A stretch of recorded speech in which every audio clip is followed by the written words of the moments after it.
Start telling people you can make turkey bacon from scratch because I'm about to show you how to do it. Two things you need is ground turkey and some curing salt. So I'm going to add a couple tablespoons of that, some black pepper, and some garlic powder and smoke paprika. Please keep the seasoning simple and basic. Next, I just added a dash of sugar to balance out that curing salt that we used. I don't want my turkey bacon to taste too salty. So I am then going to add that ground turkey mixture to a cake pan. If you want to throw this in the food processor before doing this, you can do that. I just ain't feel like cleaning out no meat out of the food processor. I'm sorry. So all I did was add the meat to the cake pan, press it out with wax paper, put parchment paper on top, and put this in a BPA-free Ziploc bag. I didn't have a sous vide bag, so I had to. I simmered that ground turkey meat on low for about an hour and 30 minutes. It became like a solid, and then I was able to slice it and fry up my turkey bacon. Store-bought can never. I can make turkey bacon to my resume. Like, seriously. Hey y'all, let's add we can make turkey bacon to our resume also.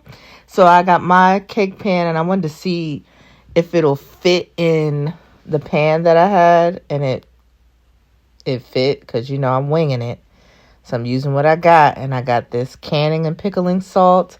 I couldn't find the curing salt that she was talking about, so I figured this would be fine. And then I added some garlic powder. I added the smoked paprika, just like she did. And I want to mix that all around really thoroughly with some black pepper also.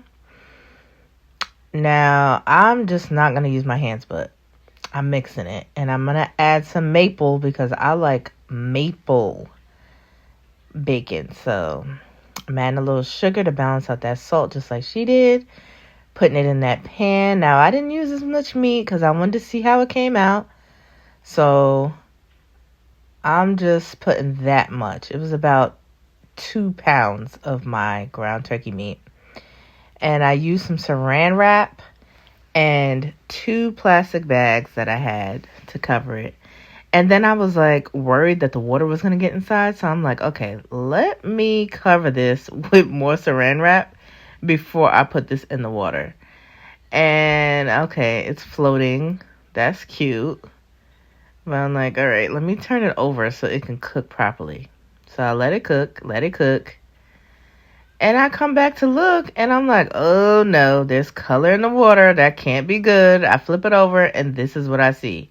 So the parchment paper kind of scorched, but I continue to let it cook on the other side, and this is how it came out. I wasn't entirely bummed because I'm like, it looks like what I was going for. So I was like, all right, let's keep going. Let's slice it up, and let's put it in that pan and fry it up. And oh my gosh, when I tasted it, I was pleasantly surprised, you guys. So it worked. It doesn't look exactly like hers, but it came out good.